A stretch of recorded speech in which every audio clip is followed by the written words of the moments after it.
जय माता दी।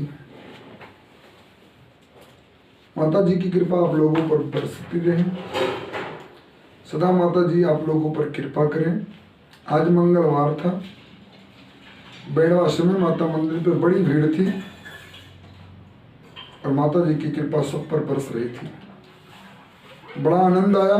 सुबह बहुत ठंडी थी, लेकिन थोड़ी देर के बाद मौसम साफ हो गया और आनंद की जिंदगी और आनंद ही आनंद की प्राप्ति हुई। जय माता रानी की। मेरे वीरों, आप लोग कैसे हैं?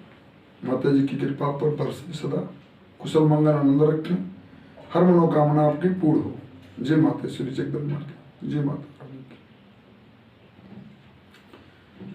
वीरों, एक बात सोचते हैं हम कि हर घर में, हर गांव में झगड़ा होता है, पारिवारिक झगड़ा, और पारिवारिक झगड़े का कहीं ना कहीं केंद्र बिंदु होता है संपत्ति, और संपत्ति के कारण ही हम झगड़े को आगे बढ़ाते बढ़ाते बहुत आगे बढ़ा देते हैं।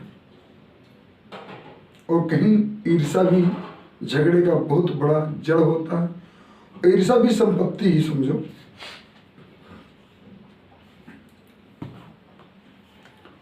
और ये झगड़ा कैसे होता है? जब मियाँ बीवी की अगर लड़ाई होती है तो माँ बाप कहेंगे मियाँ बीवी की लड़ाई है, इन दोनों के बीच में कौन बोलने जाए, कल फिर एक हो जाएंगे। अगर आपके पूरे परिवार में झगड़ा है तो पड़ोसी के गण के परिवार का झगड़ा है, हम इनके बीच में क्यों बोलने जाए। फिर यही झगड़ा और आगे बढ़ता है जब पड़ोसी से होता है तो लोग कहेंगे वो आपस में भाई पटीदार हैं, उनके बीच में हम लोग को क्या बोलने का मतलब बनता है। फिर यही झगड़ा और आगे बढ़ता है, गांव में कोई बात विवाद होता पूरे गांव में, तो दूसरे गांव का व्यक्ति कहेगा फलाने के गांव में ऐसा विवाद है तो हमारे गांव से क्या मतलब है।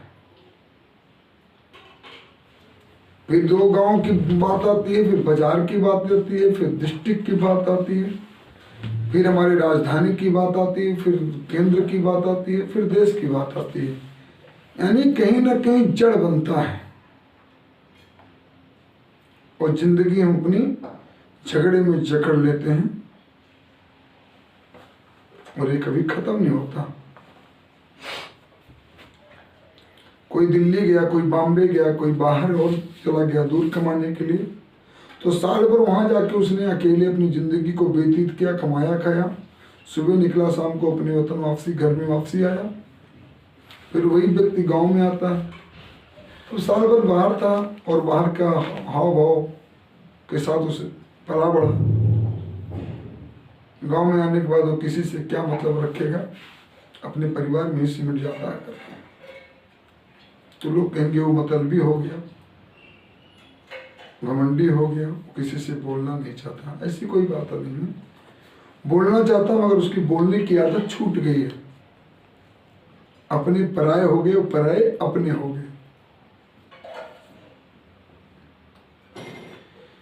मेरे वीरों, मेरी माता एवं बहनों, मेरे भाइयों, आप लोगों से हाथ जोड़कर एक विनती करता हूं, कभी आपस में कभी लड़ाई मत करना। अगर 1 फीट जमीन, 4 अंगूर जमीन आपका भाई आपसे बेईमानी कर रहा है तो करने दो, है तो आपका ही भाई, है तो आपका ही पड़ोसी। दोस्त बदल सकते हो, पड़ोसी कभी नहीं बदल सकते हो, इसको हमेशा ध्यान रखना। तो हमेशा ध्यान रखना इस चीज को कि हम दोस्त को तो बदल सकते हैं, पड़ोसी कभी नहीं बदल सकते। तो पड़ोसी से बना के रखना चाहिए। अगर हमारा आपका झगड़ा हो गया तो झगड़े से दूरी मत बनाना, नहीं तो दूसरा व्यक्ति बीच में विभीषण का काम कर देगा। वो आप दोनों के बीच में आके वो खड़ा हो जाएगा प्रतिबिंब की तरफ और आपकी बातें झूठ-फूट उनसे कहेगा, उनकी बातें झूठ-फूट आपसे कहेगा, क्योंकि वो जानता है कि आप दोनों आपस में बात नहीं कर रहे हैं, उन्हें एक दूसरे से पूछेंगे। इस मैटर पर अगर कोई आपसे किसी की बात की बुराई करता है कि फलाने आपको ऐसे कह रहे हैं, उसी का हाथ पकड़ लो, कहा रुको, मैं उस व्यक्ति को बुला देता हूँ। वो व्यक्ति आपके सामने गवाह गुजरने को तैयार नहीं होगा। फिर जब आप मेरे उसके सामने आप बोलने की ताकत नहीं रखते तो मुझसे कहने की ताकत उसकी कैसे हो गई? क्योंकि आपको कमजोर समझ रहा है, इसलिए वो दूसरों की बुराई आपसे कर रहा है।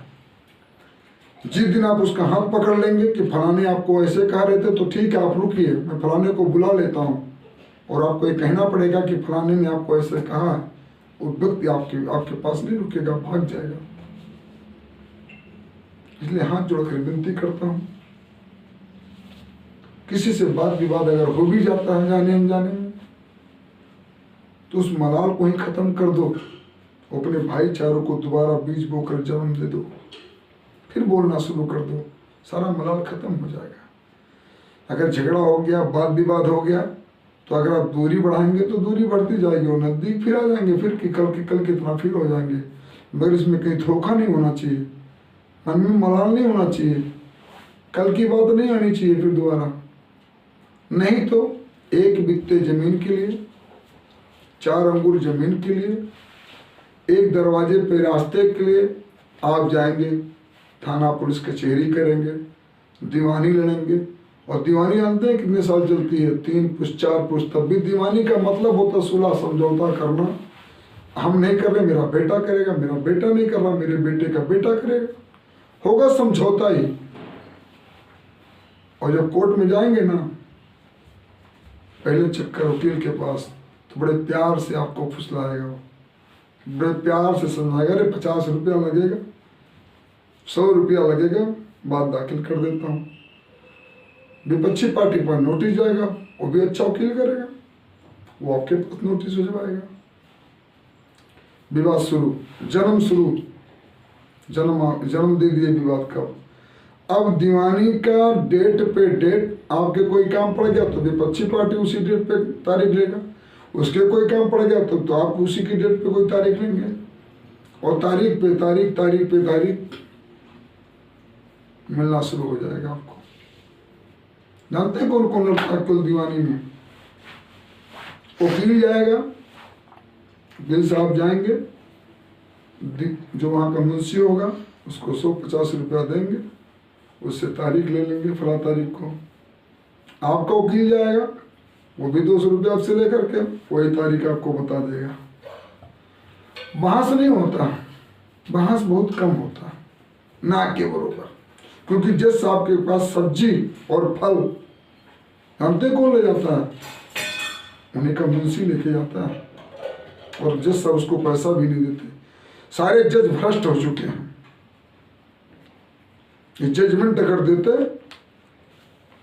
और सही निर्णय करते तो आज देश में भ्रष्टाचार कभी नहीं फैलता।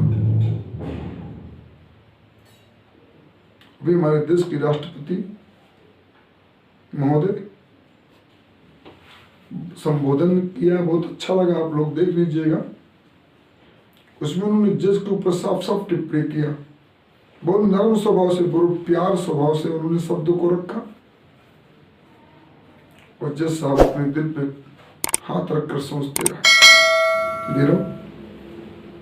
जरूर वीडियो देख लेना, और निर्भीक भारत यूपी 51 मेरा चैनल है, सब्सक्राइब कर लेना, कमेंट करना, शेयर करना, जो गलती होगा मुझे ज़रूर बताना मेरे वीरों। और इसी पार्ट पर मैं पार्ट 2 कल वीडियो डालूंगा, और भी इसी पर मैं बात करूंगा। फिर बहुत सारी बातें हैं आप लोगों के बीच में रखने के लिए। आपका बेटा हूँ, सपोर्ट जरूर कीजिएगा। जय माता रानी, जय माता।